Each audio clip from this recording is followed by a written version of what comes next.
Today I'm going to talk a little bit about why representation interpreted a number of different ways matters in design, which is related to the challenges that you're doing, right? Which is designing solutions for various problems and opportunities. So the way I wanted to do that is actually by doing something interactive and going with an activity. There aren't that many of you here, so you're going to have to volunteer, but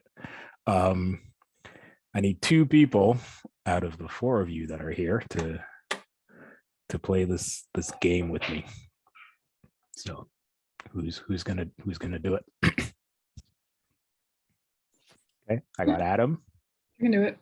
Okay, and Ishika. The other 2, you're gonna get to play the second round. So we'll see how that goes.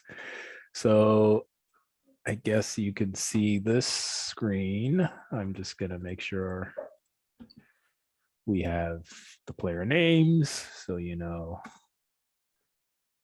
who's who. And Adam. All right, cool. So, and then let me just make sure we can actually do 3 rounds of the game. So here are the rules of the game. You're each going to have a turn to pick a number from the set of cards. The first person who has any 3 cards that add up to 15 wins, right? So you might have 4 cards and then 3 of them, you know, the most recent 3 you picked add up to 15, but you're going to keep picking until you have a set of cards, 3 of them that add up to 15. Does that make sense? All right, cool. So Ishika, since you're player A, you get to go first. Did I get the name right? Yeah, Ishika. Okay, great. So pick a number. So I'll go with 5. You go with 5. All righty. Adam, you pick a number.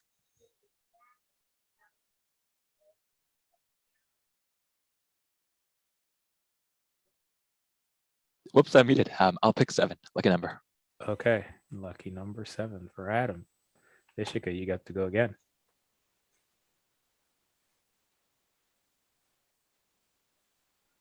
So I'll pick 8. Okay. Adam, you get to go. I'll pick 2. 2. Okay. Ishika, you're next. Okay, so I guess we'll go with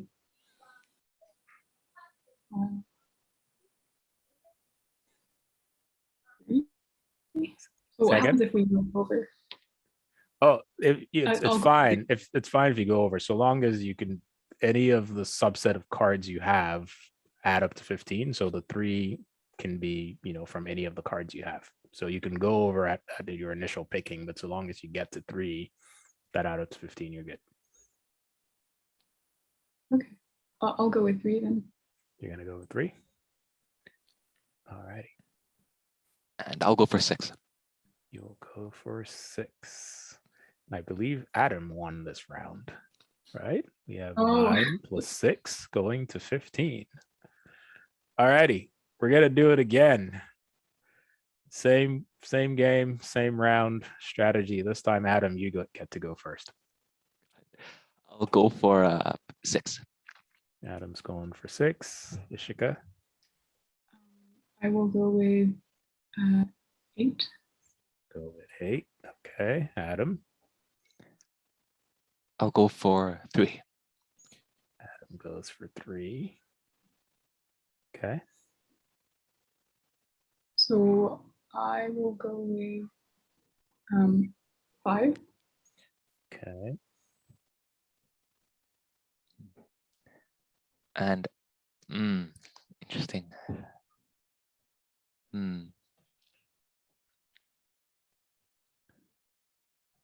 I'll go for 2. Okay. Ishika? So I will go with 4.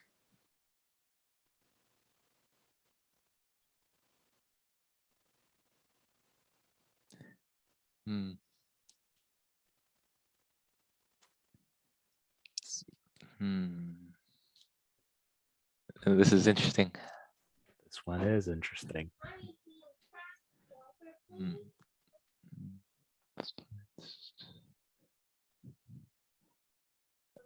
I'll go for I'll go for 9.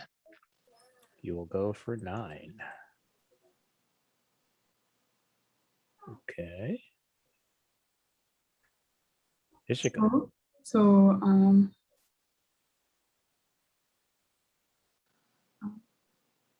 I'll go with a 7. You will go with 7. Okay. And Adam, you're left with 1. Yeah. Looks like no one wins this round, right? We have a tie.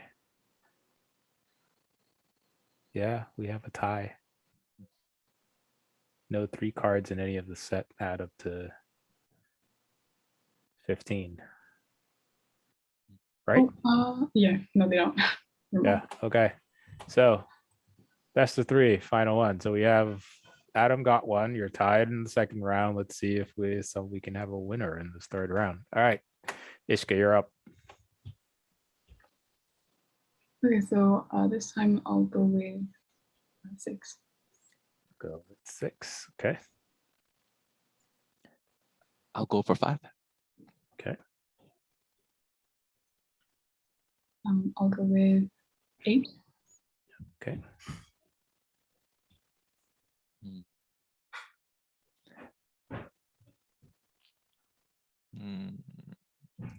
I'll go for 1.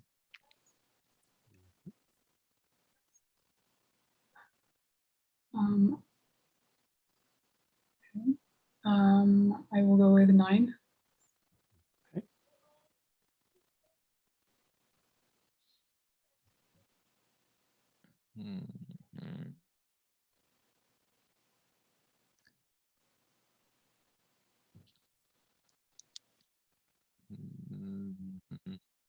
I'll go for 7.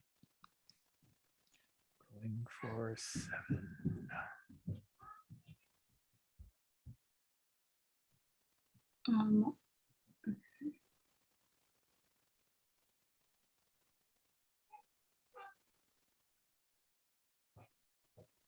Okay, I will go with 3. Cool.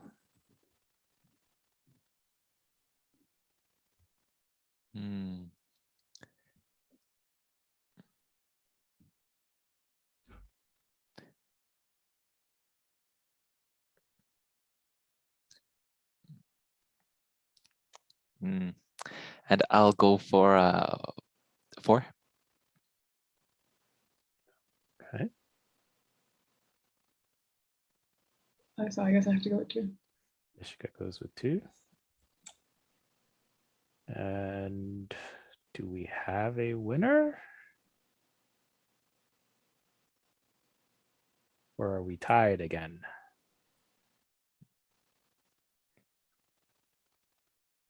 It looks like we are tied again. Okay. Yep. None of these add up to no 3. And the subset add up to 15. Okay. So hold the thought on this game. We will come back to it. We're gonna do another similar game.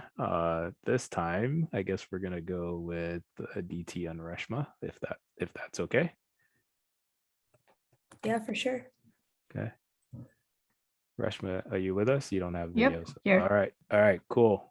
So I'm just gonna randomly select Reshma to be our player A and a DT player B. Okay, so and then I'm gonna do 2 more rounds here. Great. All right, so Reshma, you're player A. You get to pick first. We're gonna do 1 round and then we'll do 2 more. Same rules? Same rules. Same game, but arranged a little differently. All right, I'll take 5. Okay, Reshma goes 5. I'll take 2. 2. I'll take 6. Rashma goes with 6. I'll take 8. DT goes with 8. I'll take 4. Rashma goes with 4. I think we have a winner, Mm-hmm. right? Rashma got this round. Okay. Okay. Let's go and do another round. This time a DTU go first, and I'll do this a little differently. All right. I'll do 9. DT does 9, and I'm just gonna place this here to show that you picked that. All right, Rashma. I'll take 4. Rashma takes 4. You're player A, so we're gonna this here. All righty. DT. 5. DT goes with 5. You gotta make sure like that. Okay. I'll take 8. Rashma is going with 8, and we're gonna mark that here. Okay. I'll take 1. DT takes 1. Okay. I believe we have a winner. The DT won this round. 9 + 1 + 5 is 15. Okay. Final round. Winner takes all. And Rashma, you go first. I'll take 9. Okay, 9. Place this there. Okay. I'll take 7. DT is taking 7. And we're going to place that there. I'll take 2. Rashma's got 2. Gonna place that there. I'll take 5. DT takes 5. We're gonna place this there. I'll take 4. The Rashma takes 4. And we're gonna place that there. And I think we have a winner. 9 + 2 + 4 wins the game. All righty, cool. So we played 2 versions of a game. I'll come back and show them as well, but I have some questions here. Okay. What happened here? What did you notice about the game and the 2 versions of the game?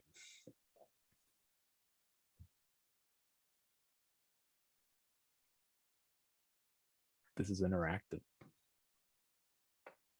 It's the same game. And the folks who played can also volunteer. It's the same game. In one version, you're just picking cards from the middle and throwing them here. Same rules. In another version, I have arranged the cards differently and also placed these markers. What'd you notice? Rashma. Oh, I guess Ishika's hand was up first. Go ahead. Yeah, so for my game, I noticed that it was a little hard to, see what Adam had was going to pick. I was kind of predicting his moves, yeah, and then basing my choices on that.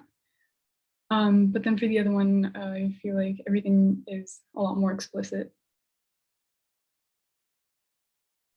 I am muted. Okay. I'll go to Rashma and I'll come back and ask you what you mean by explicit if Rashma doesn't say. Rashma, go ahead. I feel like in the first game, it was more competitive. Like if you're winning, you're making sure the other team is losing.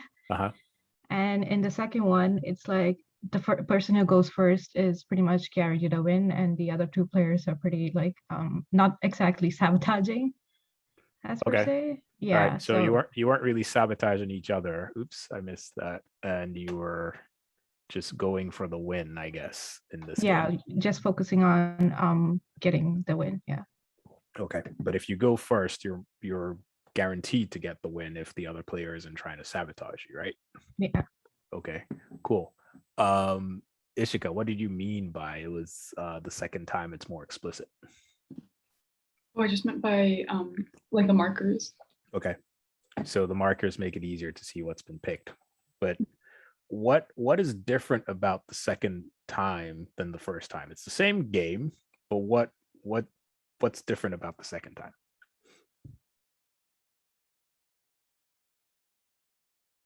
What does the second version of the game remind you of? Did anybody notice? Tic-tac-toe. Yeah. Right? In the second version of the game, if you get a row, or you get a row or a column, or even a diagonal, right? You win. It's basically tic-tac-toe. So is the first version of the game. It's just rearranged differently, right? So when I arrange the same game this way, you don't really even need to care about what the numbers are. If you use tic-tac-toe strategy, you know you're gonna win, right? And that's how I know someone's won at the end of, like, if I see a row, I know it's won, like, because I arranged it as a magic square. But it's the same game, right? It's the same game with the same rules, but when I represent the game differently, you now have different strategies, right, to go about that. So brings me to my next question, which is, why would we go about playing this game at all, or these two games? What's the point?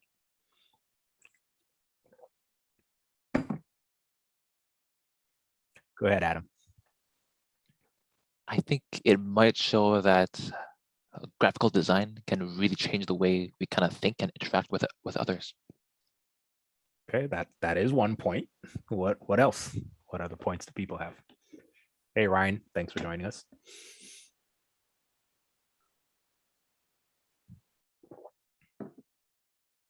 So, some things can change the way we think. What else? Y'all played the game. You all watched the game. You saw the difference in approach. You also know the title of this session. Right? Guess we have someone in the waiting room as well. But that is part of the point, right? The point is that representation matters. And there is this quote that I love by Herbert Simon, who is actually, backstory, this game is described in a book by Herbert Simon called The Sciences of the Artificial. It's a great read. It's a little old school because written in old times, but it is a great read about design and design thinking. But he talks about solving a problem, he's representing it to make the solution transparent, right? And in a way, that's the point that he was trying to illustrate with the game, right? When it's represented as just pick a set of cards, add to 15, you don't know what a good strategy for doing that is. It's more difficult, I think, as Ishka said, to figure out what the other player is going to do, and you have to keep adding up. But when it's represented as tic-tac-toe, which it essentially is, you've played tic-tac-toe, you know what the strategy is, you know how to, sabotage the other player, you know how to get the win, right? And so it makes it easier to address the same problem, right? And this happens a lot in design and engineering and science and problems. A lot of breakthroughs are made really by representing the same issue in ways that make it easier for us to deal with, or ways that show us that we already have strategies, well-tested strategies for attacking the problem. But it doesn't just have to do with the problem, right? In my experience, it also has to do with the people, right? Because they come with the different ways of thinking and the different ways of seeing the world that are going to help you with the various representations. It also, affects your process, which will then affect your product, right? Your solution and what you come up with. And so the way you think about things matters a lot. And you'll see that when you look at various technologies. I picked video conferencing because that's what we're doing now. But Zoom, Teams, Google Meets, WebEx, Skype are all trying to address essentially the same problem, but they all do it very differently. If you've noticed, right? And if you've been on all these platforms, I have. Zoom was originally, it seemed, targeted towards video conferencing, webinar interaction. Teams is kind of a companion to a suite of collaboration tools. It does some things that Zoom doesn't do some things that Zoom does great. And now they're all converging on similar kinds of things, right? Teams didn't used to have breakout rooms, but now it kind of does. And the way Zoom breakout rooms work are different from the way Teams breakout rooms work as well. I'm not even sure if Google Meets has a breakout function. It might if you pay for thing, but Google Meets is also integrated with Google's suite of tools. It doesn't like save chat, for example, like the way Zoom and Teams will. Skype was more of a video calling app, similar to WhatsApp and things like that. So it targets that sort of small group, one-to-one. I can call you anytime. We don't need to set up an actual meeting link, even though you can. Sort of approach. And WebEx was basically for like sort of large scale webinars and video conferencing in that kind of presentation mode. But they're all addressing this. People who are not physically in the same place need to be able to talk to each other under various setups, and which setup they target matters. But this is going to be the same with any other challenges you're working on this weekend and in the future. They all are presented to you a certain way, and the way you decide to conceptualize what the goals are, what the problems are going to basically define how you're going to be able to go about this. So I want to walk through a few more points, and then we'll get to a Q&A where I can talk a bit more about how this is played out a little bit. But you all are doing in this challenge some aspect of design, right? So all the in the hackathon, you're designing something, and design is a collaborative process. You're working in teams. You're gonna come up with a lot of different ideas and diverge, and you're gonna converge to the thing you want to present. Often there are goals, and they might be competing, and the same with the constraints, right? You have to balance things that and make trade-offs, right? We can do this, but we can't do that because it will affect this. And sometimes you don't even know who the kind of stakeholders are, and they may have diverse and possibly competing interests as well. But you have to design something that meets all these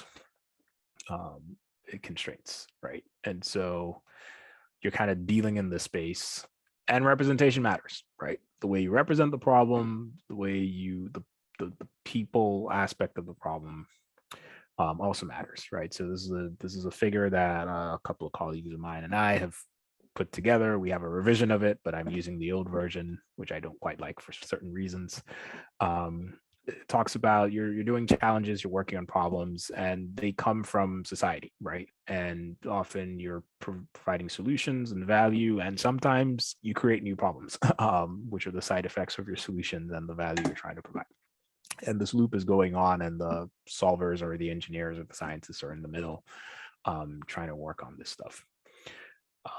There's been a lot of work that shows that who you include and exclude in this process does shape how you go about thinking about it. And so it's going to determine how you go about the work and what you're actually able to produce. And we've seen that in a lot of technologies that have come out that have all of these interesting side effects for the populations that weren't considered in the development of those technologies. The other thing that goes on is that you often deal with a toolbox of ideas and concepts and knowledge. These are the things that you're learning in school. These are the various disciplines. These are personal background, culture, societal upbringing. They all shape the way we go about this. They are the ideas with which we come to these problems and situations. And sometimes we create new ideas, right? New fields emerge when we encounter a problem that requires a different way of thinking, and sometimes that births new fields and new disciplines and new ideas that we kind of throw back into the toolbox, and that's kind of what science does in a way. But they are all kind of ways of seeing and affecting the world, right? These concepts and ideas are just their lenses through which we see the world, which means they can also be limiting, right? They don't always give a full picture. And there's also a lot of examples on you use one framework or you use one theory to look at a problem, and it has its limits, and you might need a different theory or framework to deal with it, to complement the limitations that the previous ones have. So yeah, this is kind of the world we live in if you are working on these kinds of problems, technical problems, problems in science, problems in engineering. And it's important to think about, I would say, representation broadly, in the way that you think about the problems and the people that you collaborate with and the way you design your processes and thinking about what kinds of products that you're trying to put out there. So that's all I have for today. But I do want to leave the rest of the time for questions, and do have some other interesting stories I can share about how this idea of representation actually plays out, especially in the kinds of things that you're doing in space and exploration, and science. So thank you for your time.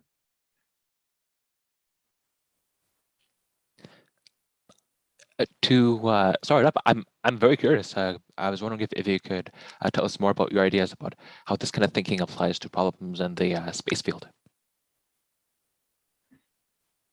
So I'll tell you a long historical story of how this actually eventually worked out in the space field, and kind of go from there.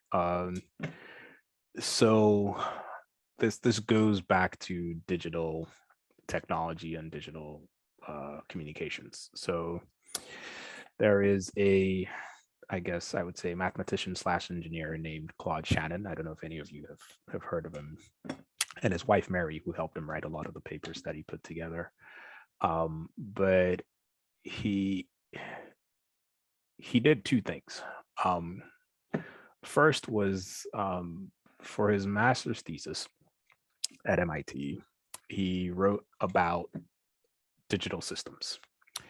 And this was motivated by problems at Bell Labs, where he eventually ended up working. So Bell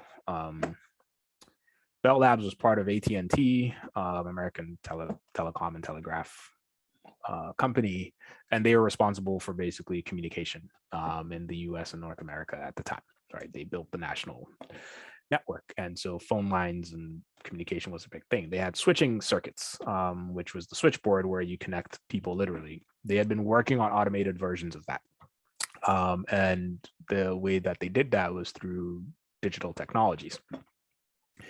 The problem was there wasn't really a theory behind it, right? So this was kind of engineers feeling their way through it and learning from experience and working with it. Because Shannon had a background education in math and philosophy as well as engineering, so he went to school in Michigan, I believe, for both electrical engineering and math and philosophy. He had come across Boolean logic, which is actually a philosophical concept. It's about reasoning in basically two-valued systems, true or false, and recognized that the switches only hold two values, on or off. So they behave in a way like Boolean systems. And also showed that because the switches are making decisions, they are basically going through reasoning, you can apply Boolean logic to those systems. You can model the circuits as Boolean logic. And if you give me a circuit, I can tell you what the Boolean representation of it and predict what it will do. And if I have a goal, if I want to design a circuit that makes a decision, I can start from Boolean logic and then pull out the circuit design from it. This was his master's thesis. This is basically the way we design computers today. At a certain level of computer design, you're doing Boolean logic, right? Developing AND gates, Norton NAND gates, all of that, and there's a lot of theory that shows that you can build things like addition, mathematical things, and other decision from that. And that's what we really do. If you ever take design, that is what you will do. You learn how Boolean logic represents circuits that do these kinds of functions. That was thing number one that he did. The second thing he did when he was at Bell Labs was worked on the problem of communication. At the time, essentially all communication was analog, and a lot of interesting communication systems existed, right? So this was one of those cases, actually a lot of engineering cases, where the technology comes before the theory. So the transatlantic cable existed. So long distance communication was happening. Televisions existed. So wireless and that kind of communication also existed, and the telephones as well. Now, the problem that engineers were dealing with was noise. And the way you deal with noise is you just crank up the volume, right? Because noise is a background thing, and we just send a high signal and use all that power. And that was the only way they knew how to deal with noise in the analog domain at the time. So Shannon, applying his mathematical skills again, mathematicians like to model systems, looked at communication systems and said, what is the essence of what's going on here, right? What are these communication systems trying to do fundamentally?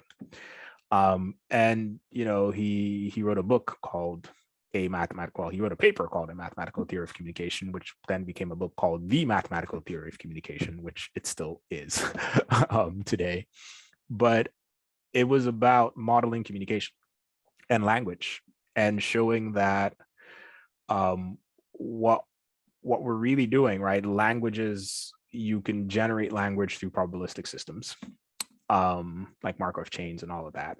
And what you're really trying to do in communication is reproduce a message that was sent from one place on the other end. I don't know if we used to call it Chinese whispers when I was a kid, but you've played that game where you whisper something into someone's ear and they keep whispering it to the end, and then you laugh about what comes up at the other end, right? This is basically what communication systems are doing. So his idea was, how do you make sure the right message comes up at the other end? Because you're going to communicate through a channel and there's going to be noise and other interruptions. So how do you design the message and the language so that you come up on the other end?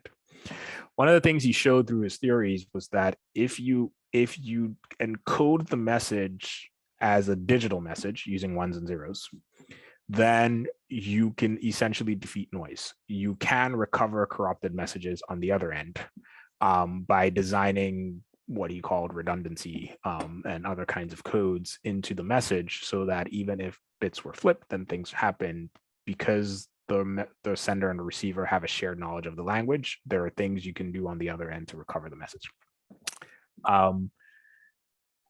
This idea was not really tested until we had to go to space, because space is far away and you want to communicate with the things you're sending out there. But if you're going to crank up the volume that loud in an analog system just to get rid of noise in space, you're sending some really high powered wireless signals, right? You're going to fry people. And so digital communications was actually really battle tested for the first time in space communications. And that's how we do a lot of satellite and space communications today, because you can send relatively small signals in terms of amplitude and use digital ideas to kind of recover the messages that you're sending and bouncing back and forth. And what is interesting about that story is there was an improvement on Shannon's original idea. So Shannon was coming at this. This is another thing about representation where the story gets interesting. So Shannon approached his original ideas from a mathematician's perspective, right? He wrote proofs, and really just existential proofs, right? He showed that what he was talking about was possible, right? He could give you a mathematical proof that says that if you encode things as digital and pass them through a channel, you can recover the other signal on the other end that with a certain level of error. What he didn't do was show you how to do that, right? The proof didn't give you a way to construct such a system. It just tells you that such a system is possible. And if you can construct one, then the technology and the products are possible. So Andrew Viterbi was a professor at, I believe, UCLA, either UCLA or USC, I forget which one, but a school in California or somewhere in LA, and was a communications theorist and was trying to teach these ideas, Shannon's ideas in the 60s, about 20 years later, to his graduate students. The proofs were, a bit dense. Students didn't quite understand what was going on because he was teaching engineering students. They were not mathematicians. And so he decided to simplify the course material for his grad students and found out that, it's not that the proofs were difficult. It's that the way they were trying to represent the problem was just too much, and that there were simpler proofs and simpler ways to actually represent the problem than the way Shannon did it that will give you the same result. So being an engineer, what he came up with was a system, a construction of something that actually behaves in the way that Shannon says. We call it the Viterbi algorithm. The Viterbi algorithm essentially gives you a mechanism that says, if you give me a signal and I know what the message or the language from which the message came from, the algorithm will recover what the original message was to a certain level of confidence, right? So he gave a method for developing an algorithm that actually does that. This is what engineers do. It's the same problem, different representation. Viterbi then recognized that this algorithm is actually really, really useful. It is a technology that we can put into motion that works. And at the time, digital computers were also taking off, and recognized that they actually had the capability to encode this algorithm and do things with it. So he started a company. The company, I think, was called Omnitrax. What they do was they would bounce signals off satellites that the satellites would ignore because to them the signal looked like noise, but they could recover because they knew what the signal was. And it was a signal that's actually apparently still used with trucking companies worldwide to kind of track where the trucks are and dispatch them and do like that. This was all well and good. Him and another colleague of his called Erwin Jacobs took this idea and moved into the telecom world, mobile communications, which was also taking off at the time. A lot of things were analog, they were moving to digital. And if you've heard of the technology CDMA, code division multiple access, it comes out of this idea of the Viterbi algorithm.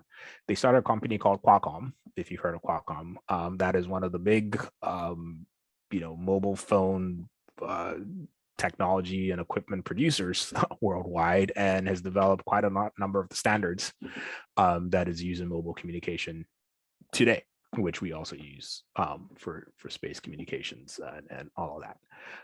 But it came out of this algorithm idea, and the algorithm actually is very useful. Technologies like voice recognition and Siri and all of that use it because, again, you're trying to recover a message from a language that you know based on a signal that you got, and it is widely applicable in a number of different spaces. It's used for signal processing and cleaning up images that you might get from places like space, and in voice recognition and all sorts of other signal processing application. And often in space applications, you have a lot of signal processing to do if you're sending data and collecting data from space and sending it over and things like that. So that's the long story of that as well. I guess I'll tell one more story. My background is electrical computer engineering, so this is where it comes from. But computing has a similar story as well, where so have you all seen the Imitation Game, the movie? I've heard of it. I really want to see it, but okay. Yeah, I've seen it. Okay, so you've heard of now why am I blanking? It's Alan Turing, right? Yeah. And his Enigma machine and the machine that he developed, right? So computing has an interesting history as well, right? People have thought about what computing is for a very long time and have represented it a lot of different ways. And Charles Babbage actually back in the day wanted to build a computing machine, but his idea of machine, because machines back then were mechanical, was mechanical. So he actually wanted to put together a computer that was based on gears and other mechanical kinds of systems. He succeeded to a particular extent. There's another funny backstory on why he actually built a computer in the first place, but we'll get to that later.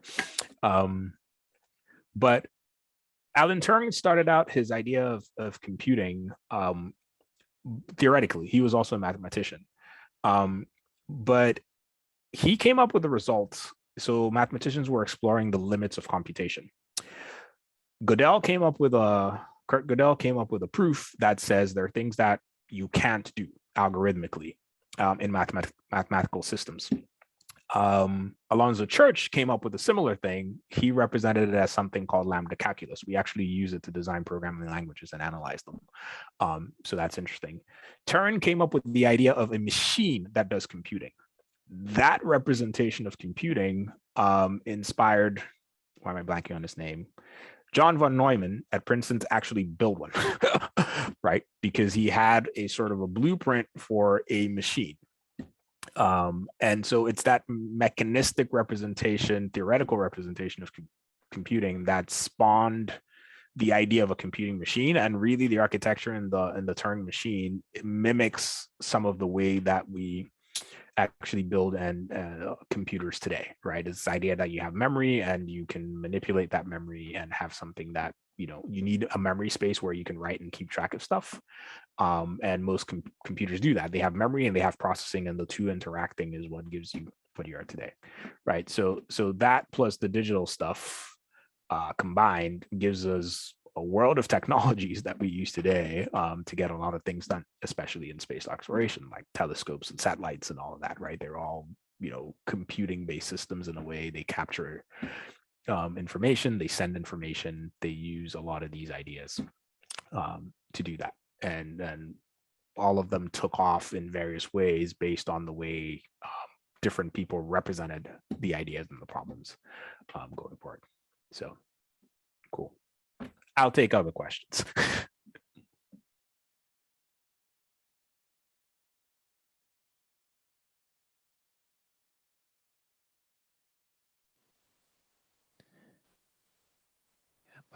One last call for questions. They could be anything about this, about life in science and engineering, about whatever you want to talk about. You have me for the time here. So yeah, I have one. I was just curious about what your research is, I guess, and what you do in your role as professor. That is a very good question. I am all over the place. Yeah, that's a tough one to answer. So my technical background is in an area called cyber-physical systems, and it deals with computing in the physical world, basically. I have traditionally done that in the medical field. So a lot of systems I've worked on have to do with medical sensing, both in and out of the clinic. Prior to grad school, I did a lot of in-clinic work and sort of how do you connect a bunch of medical devices together to work together to achieve certain goals that they wouldn't be able to do independently. It is an ongoing problem. We still haven't figured this out. There's some interesting solutions out there, but there's still a lot of challenges in that space. In grad school, I worked more on technologies for the home, especially for the elderly aging in place. So monitoring in the home and supporting and alerting caregivers of people so they could age in the home. Assisted by technology. Still a lot of interesting and open problems there to work on. And then when I finished grad school, got into academia, I went back to the in-clinical stuff. We actually did some work recently on ventilator sharing during COVID, which was interesting, doing simulations to understand what would work when, why, and what wouldn't work when and why, and trying to do some actual physical experiments around that. I've done some stuff with energy and energy efficiency and renewables and understanding how to manage energy in the home so that we are using energy resources more responsibly. So done some work there, but anything that has to do with like systems thinking and people, I'm kind of in that space. So a lot of the technical work I do recently is about that. I'm doing some work with some folks in material science about like knowledge representation, right? How do you represent concepts in material science in a way that's easy for students and others to understand and actually see where the gaps in knowledge are and spawn new research ideas. That's been cool. And then I do some sort of human aspects of engineering. So I do some work on pedagogy. How do we teach engineers? How do we teach scientists to pick up new ideas? How do we do that in an inclusive way? How do we encourage underrepresented students and support them through education so we have better representation? So that's kind of the human side of things that I do. So like I said, I'm all over the place, but it's fun for me, not always fun for everybody else. Yeah, that sounds really interesting. Thank you. Yeah, no problem. Yeah, I'm really curious because from my personal background, I'm really interested in developing a career in the material science field. And I was wondering about, because it seems that you're very cross-disciplinary. Like you mentioned, work in signals processing, hardware, which could be a part of signals processing as a beginner. I'm not quite sure if like they're separate fields or they're very interrelated. And then also like material science as well, which from my understanding so far is a mixture of both chemistry and engineering, plus also like a biological engineering too. So it's really fascinating to me. And I guess my question is, from your experience working with all these different fields, what kind of skill set do you believe, or at least educational expertise, do you believe has had the biggest role in your work so far? Because I mean, while they are interrelated, like I was also wondering if like most of your work has been with programming on the software side, like lab work, especially with chemistry and materials, as a second option, or thirdly, like tinkering. And my vision is like with the soldering equipment and like and a hardware, or is that like an equal mix of all three? So like I guess software development, chemistry, hardware, or something else. It's really interesting to kind of like envision and imagine that kind of experience. Yeah, that is another good question. So I'll give you my biased answer. So in my mind, a lot of what we do across these disciplines is the same. At some abstract level, we're all doing the same things. We're all doing some kind of modeling of a system of what we're doing. We all do some experimentation, which I call analysis, right? You have to set up get me some data and let me interpret that data in a particular way. So what has been most useful to me, I think, is the ability to abstract away from the specifics of the thing at hand, right? To think about it sort of at a meta level, metacognition. What is really going on here? This has been really useful in my conversations with material science folks, right? Because you have to understand that different people come from different disciplinary backgrounds, and there is a way of thinking in that discipline that you have to pull out, right? Because they're not going to be able to tell it to you very quickly. So over the years, what I found most useful is the ability to abstract and connect. And I found that things that are useful to me have been learning about modeling and abstraction and systems across a number of disciplines, and actually looking at examples across a number of disciplines. Being involved in work across a number of disciplines has also been good. Doing multidisciplinary projects has been great because I get to interact like on the same project, especially medical projects. I'm working with doctors. Some of these doctors have engineering backgrounds, some of them don't, some of them came from elsewhere, right? I've talked to and interacted with people with a variety of backgrounds. So I get to learn about a lot of different fields, reading books. I have done some hardware stuff. I still do that. I mostly live in a software world. I think, again, having software skills is useful, period. Doesn't matter what discipline you're in. You will encounter things and problems that you just need to write some software to do. And also computational thinking, independent of being able to write software, is also a useful kind of mode of operation. So I found that just learning about computing and algorithms and computational thinking, how to break down a problem into sequence of tasks, and those things have been useful. So I think for me, what's useful is getting at the essence of the field or the discipline. Like, what is it that they're trying to do here? What are the basic concepts? Makes it easier to then get into the details, because sometimes the details are very muddy. I tell people all engineering is the same. It's just kind of which aspect of nature you choose to fight with. And that's just, what has been useful to me, like having a variety of experiences and being open to doing that, right? Some people aren't, and that's okay. Some people prefer to stay in a particular discipline and in a particular space within that discipline and just kind of keep drilling in that way. But I think because of the variety of experiences I've had and the variety of people I've interacted with, I can make connections to things in ways that isn't always apparent, right? So like this material science project, for example, it's not about doing lab work or wet work. It's about representing material science concepts. But it's also about putting together a system that people can explore, which requires programming, right? So you need somebody who has, in order to do this, you need people who understand programming and how to build software systems, but who also know how to interact with material science people in a way that they can capture that in the system, right? And because of the background that I have living in multiple worlds, I'm able to do that and be in that interface in ways that someone who's only lived in the programming world and hasn't had a lot of outside of, doing strict programming for tech experience would do. So it's been an interesting project to do that. And I'm happy to learn about some of the lab work and the wet work because another aspect of design is understanding your stakeholders. And sometimes you need to be able to step in the shoes of your stakeholders and see what their lived experience and their challenges are.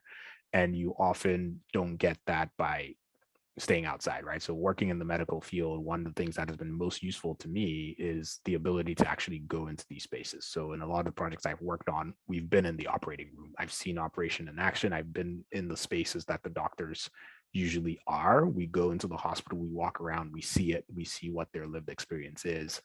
And it helps us conceptualize what that is all about. So being able to actually experience that and live that has been useful. It makes you have meaningful and knowledgeable conversations. But yeah, so that's just kind of where that is.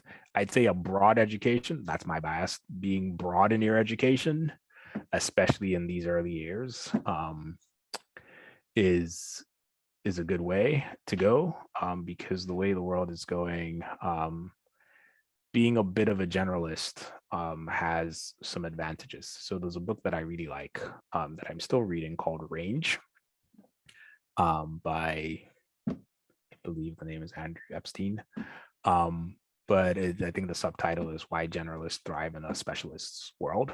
And it talks about this, right? It talks about people who are very good at what they do in a particular discipline because of the variety of experiences they've had in other spaces, and know how varied experience can actually be a useful tool for doing a number of different things.